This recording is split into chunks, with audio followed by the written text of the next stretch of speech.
Good morning, everyone. We are coming to you live via Facebook streaming, YouTube streaming, and also via Skype. Each one of you is welcome to this live streaming from our studios in Trinidad. Each one of you is welcome to this live streaming from wherever you are. Sutras of Vigyan Bhairav Tantra. Desire is never spiritual. Desire is never spiritual.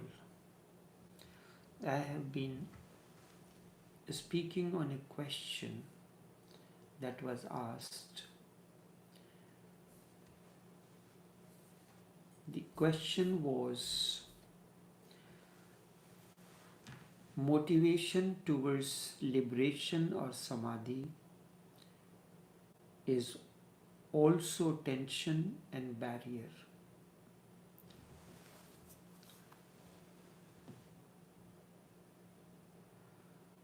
But is not desire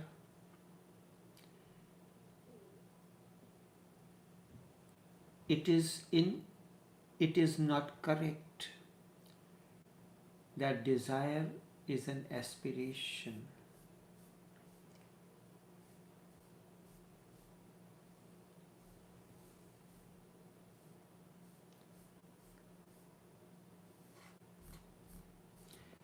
All desires are worldly.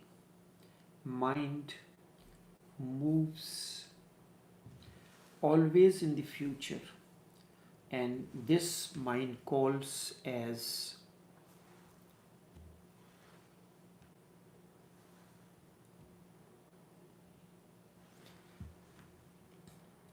mind continues to move in future, and this mind calls as aspiration.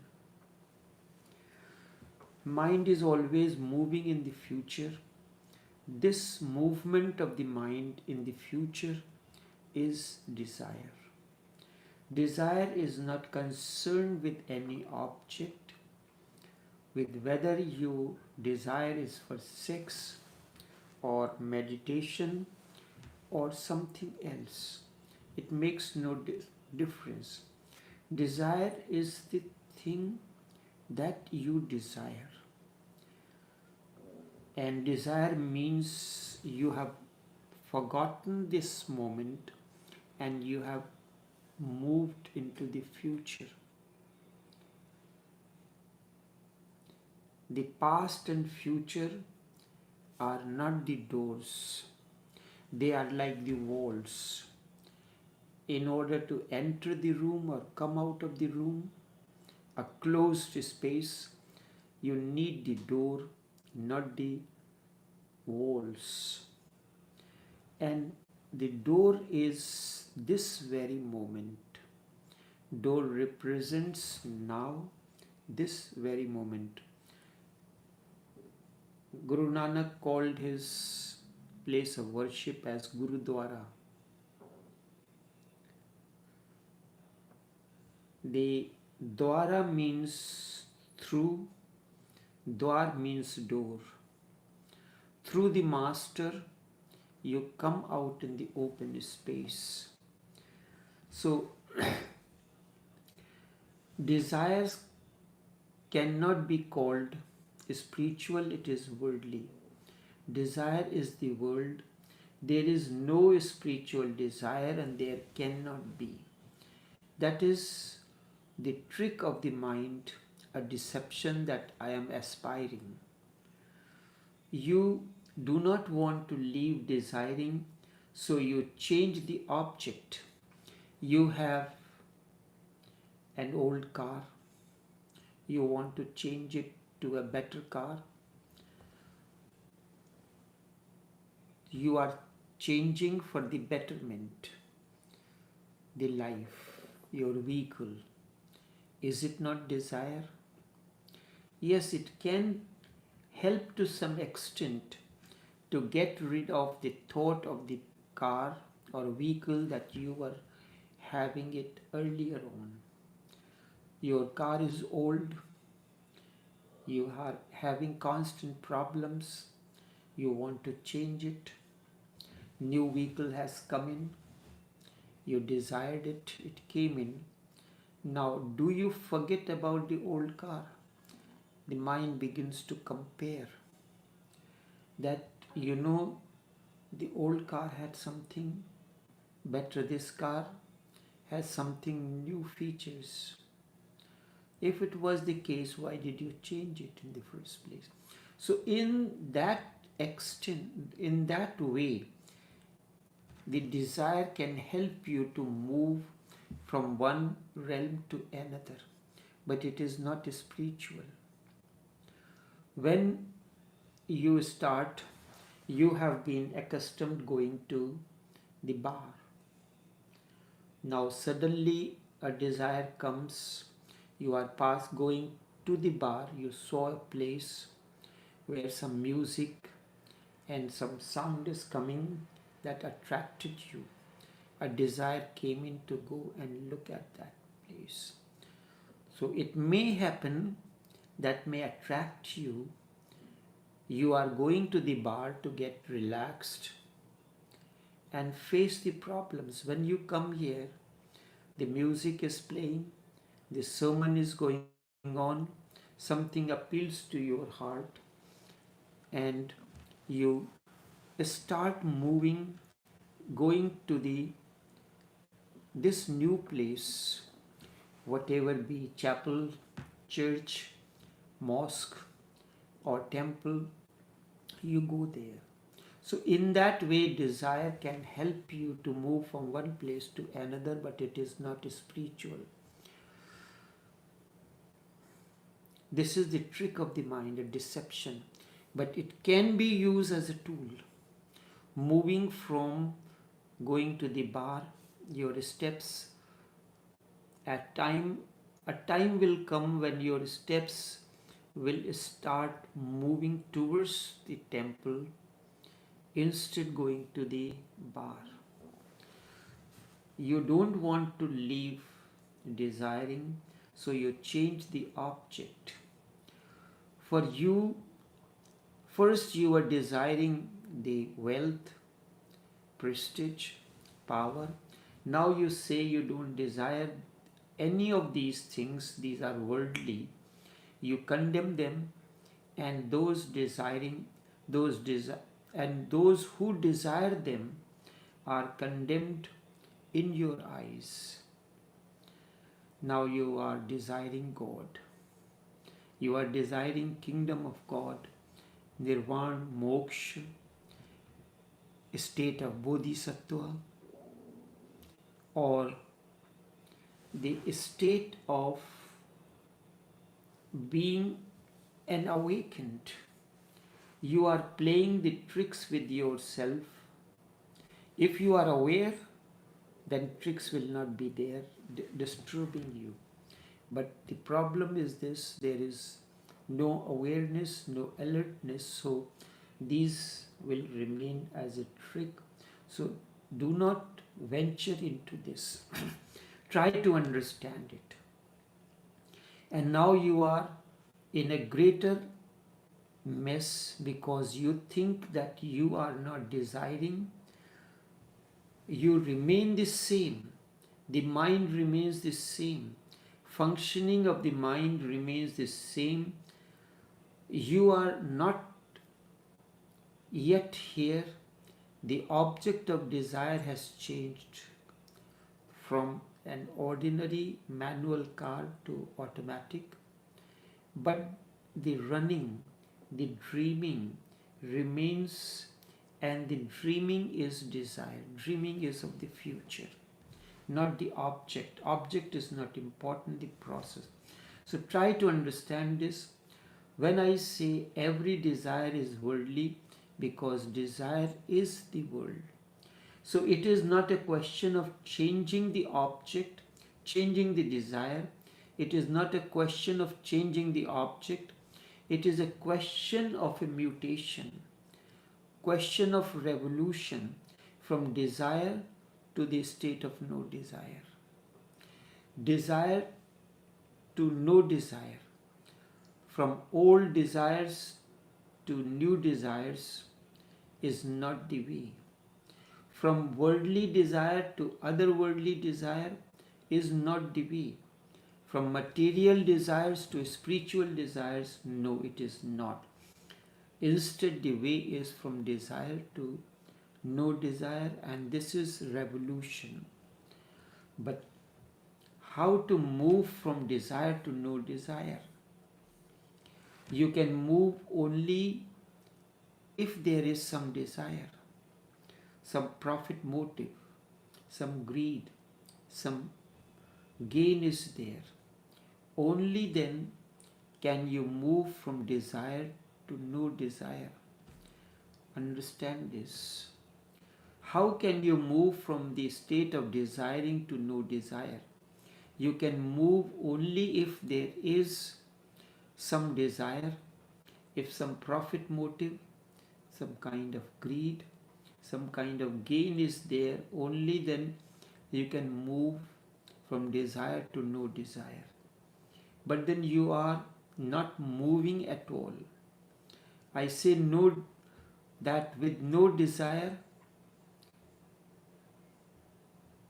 you will attain eternal bliss. This is right. It happens. That no desire, with no desire, eternal bliss happens. But I say to you that with no desire, you will gain eternal happiness. You will make it an object of desire, and then you have missed the point completely. It is not a result. It is a consequence of deep understanding. So try to understand that with desire there is misery. This is for understanding purpose. With desire there is misery, and don't think that you know it, that you know it already. You do not know. Otherwise, how can you move into desire if you know the desire brings misery? You think that this desire was a misery, maybe the next one will not. You have not yet become aware that desire is misery. Desire is hell. Be aware. When you desire something, be aware. Then move with the desire in full alertness. This is the process, full alertness. Then you will reach hell. Every desire leads to misery, whether it is fulfilled or not. If fulfilled, it leads sooner. Unfulfilled, it takes time. Every desire brings misery, whether the desire is fulfilled or not. First you desire, then you are trying to achieve that desire. So if it is fulfilled, it will lead you to misery sooner. Whatsoever it is, be your desire for anything. In economics, there is a particular sequence. First, there is a need. You need something. Needs are important for sustenance of the body, of living in life. Then desire, then comes demand. Need, desire, and demand. So desire is in the middle.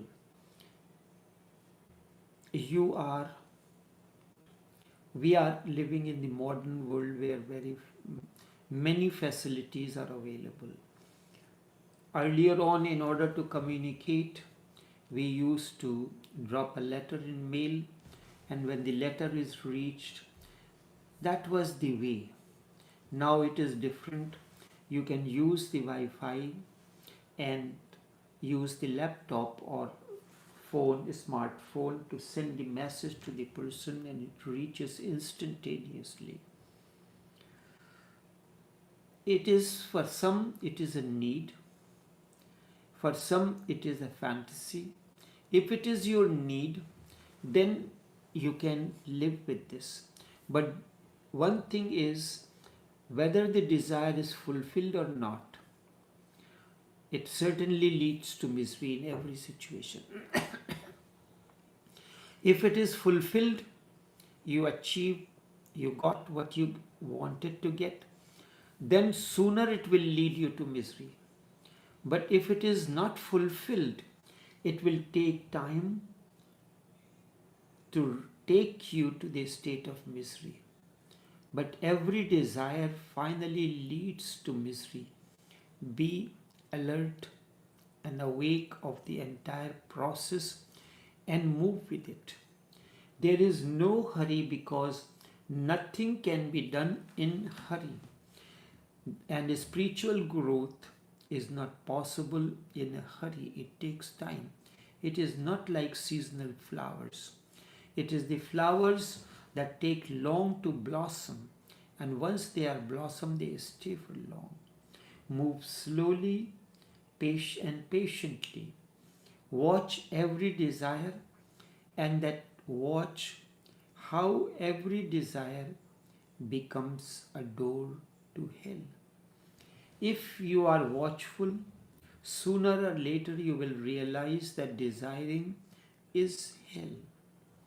The moment that realization happens, there will be no desire. Suddenly desire will disappear and you will be in a state of no desire. I didn't say desirelessness, no desire. You are desiring a smartphone, you get it, you reach to the state of no desire because you have gotten it. But this is not desirelessness. It is simply no desire. This is the step to move. You cannot practice it. Remember, only desire can be practiced. How can you practice no desire? You cannot practice it. You can only practice desires. But if you are alert, you will become aware that they lead to misery. And when each desire leads to misery, when this becomes a realization to you, not mere opinion or knowledge, instead it becomes a realized truth, the realization, desiring begins to disappear. It becomes impossible. How can you lead yourself knowingly to the state of misery?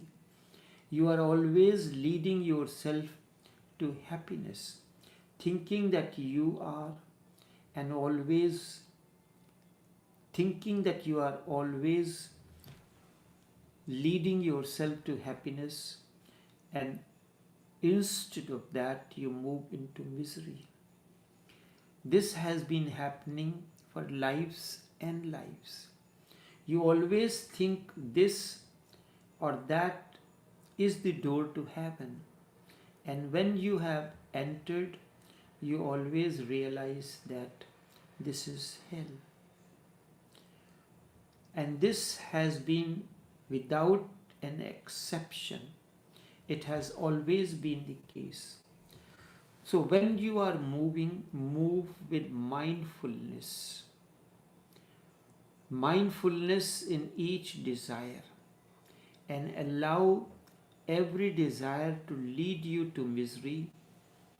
Then suddenly one day a maturity will happen to you. This ripeness will happen to you. You will realize that every desire is misery. Earlier on, it was never your realization. Although you are moving, leading yourself into the states of misery, the moment you realize it, desiring disappears. There is no need to do anything now. Desiring simply falls away, withers away, and you are in a state of no desire.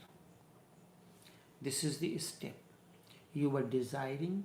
When you enter into desire, knowingly, mindfully, then a state comes in that desire disappears.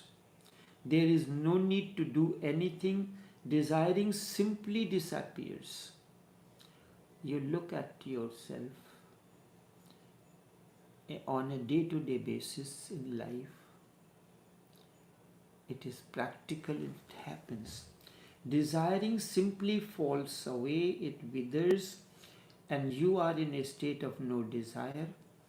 In that no desire, Nirvana is the perfect, the absolute blisses. You may call it God, kingdom of God, or whatever you may want to call it. But remember well that it is not the result of your desiring. It is the consequence of non-desiring. Consequence. And non-desiring cannot be practiced. For this you have to enter into your process of desiring the normal way of life mindfully with total awareness. Then a point comes in, then the desire falls out. You enter into no desire. Those who practice non-desiring, they are deluding themselves. There are many all over the world, monks, sannyasi, who are practicing non-desiring. You cannot practice non-desire. You have to go through the door of desiring, but desiring with mindfulness, with total awareness, total understanding. Then a point will come when the desires will fall out, disappear. The process of desiring will drop, not the desire. Then, in a way, I can say that you move from desiring to the need. A reliable car, a reliable facility is the need of your job. It is, if you desire something, you constantly desiring it.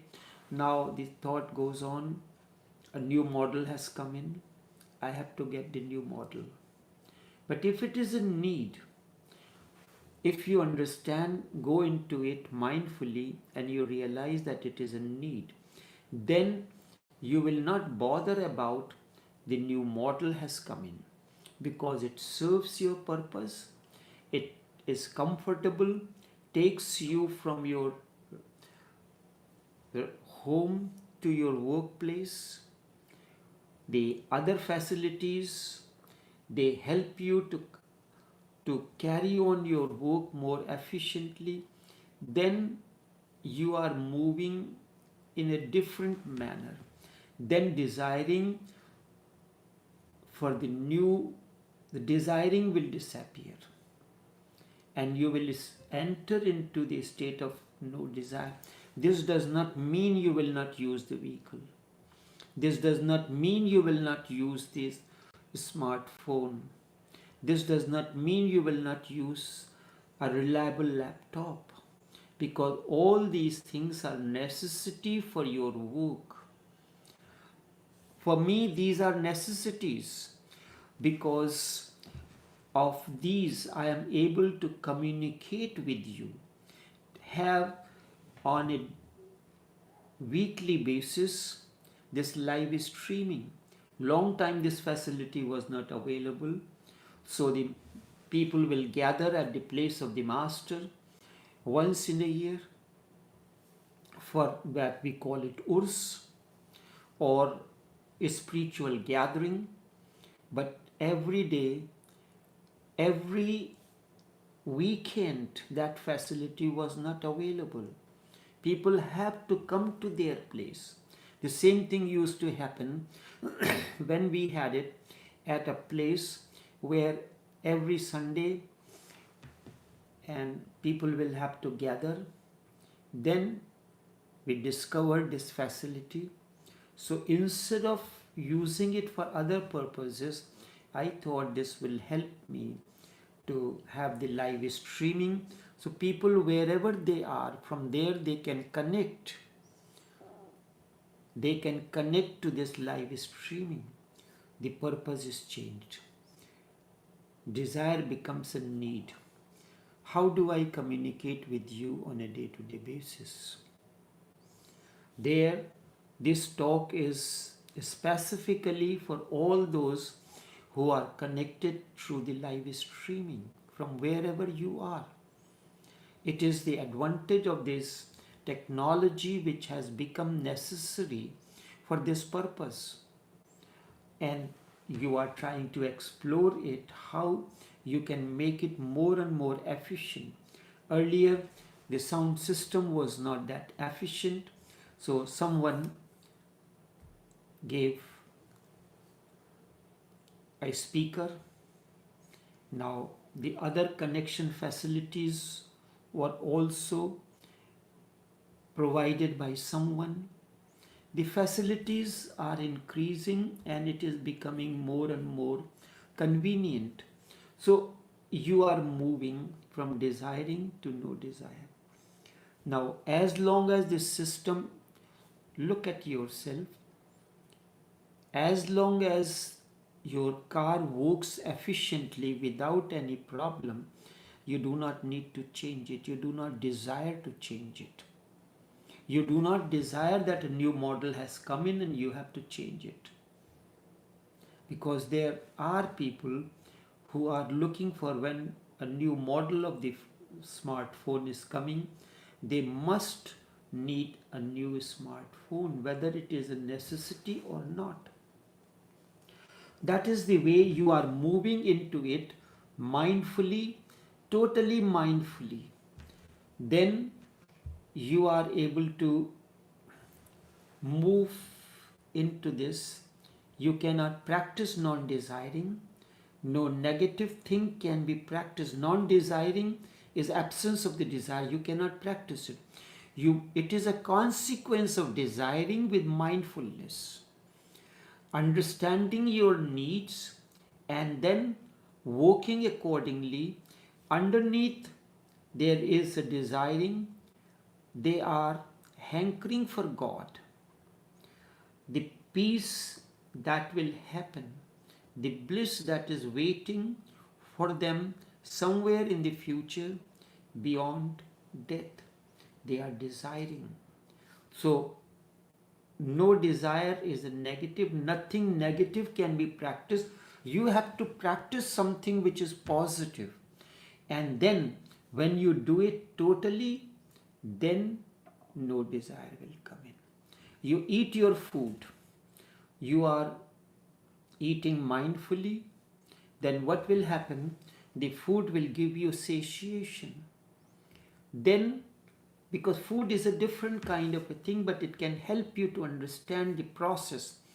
So when you have eaten mindfully, the food that is healthy, nutritious, then for a certain period of time, you will be in a state of no desire. If you start practicing no desire for food, you will constantly be thinking about it. You take a donut and a coffee, both are empty calories. No sooner than it is finished, it is fulfilled, you will demand something else.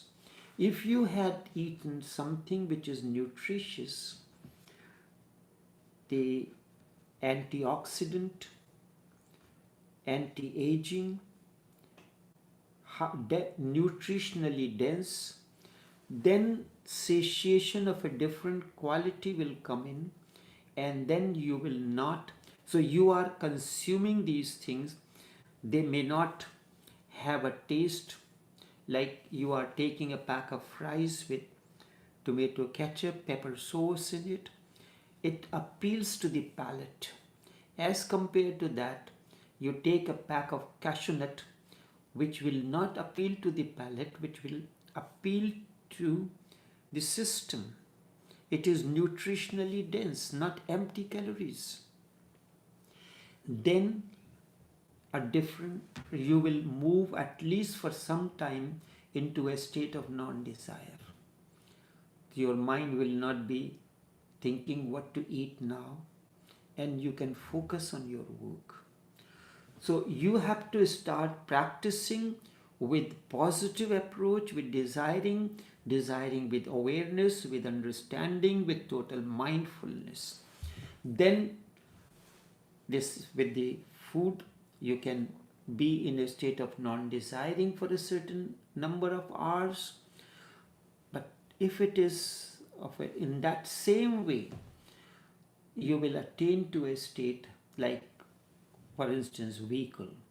If in the purchase of the vehicle you are moving mindfully, then that desiring will disappear for a longer period of time. Because a vehicle, everything has a certain life. You can deceive yourself very easily. Words are very deceptive and can rationalize. You can call it poison. You can call poison at ambrosia. But when you call ambrosia, it appears at ambrosia. Words hypnotize you. That is one thing.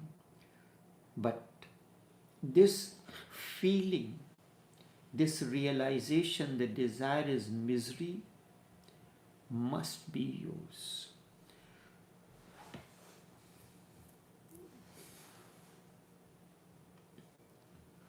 There is a person, Mary Stevenson, has written somewhere that she was visiting a friend's home and her friend's daughter was blind.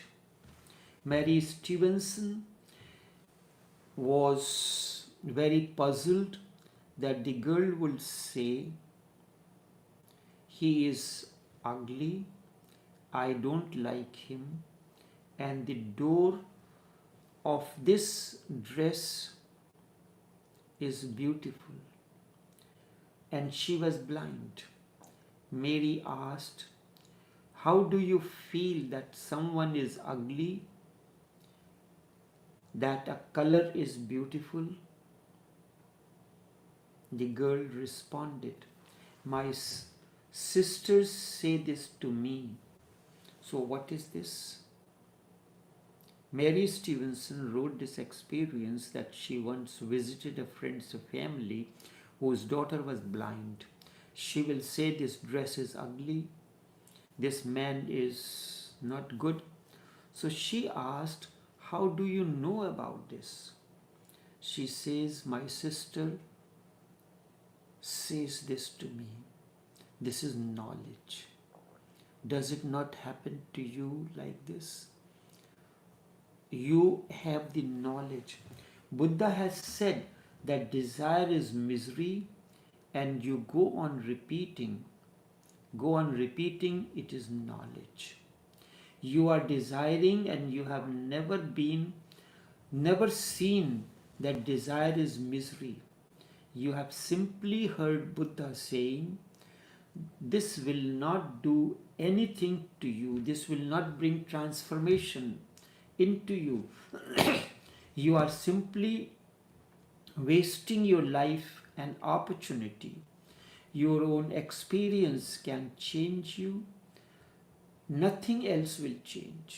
No knowledge will change you.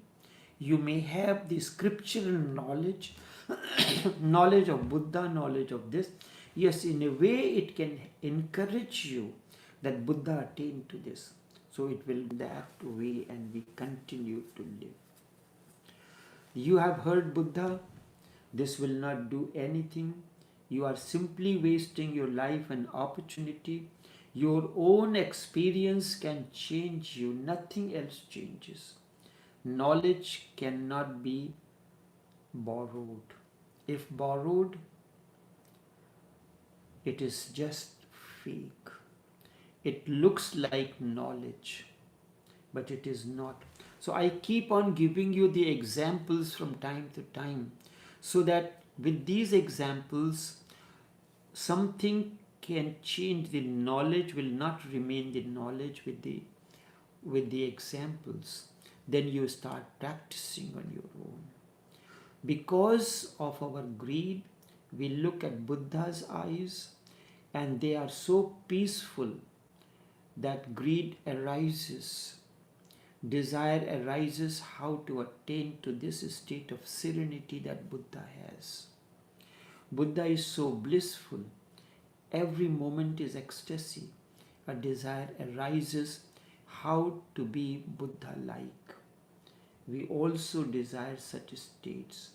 We go on asking how Buddha achieved this, how this happens, how the how creates many problems, because then Buddha will say no desire, that in no desire it happens, and he is right. It has happened in a state of no desire, but you cannot practice no desire. You have to practice it from desiring, and no desire is a consequence. When we hear that in no desire it happens, we start practicing no desire. We start leaving desires, and the whole effort is a desire to be Buddha-like. Let us end the session now. We will continue this in tomorrow's session to finish up this particular question. Until then, take care and do have a pleasant day.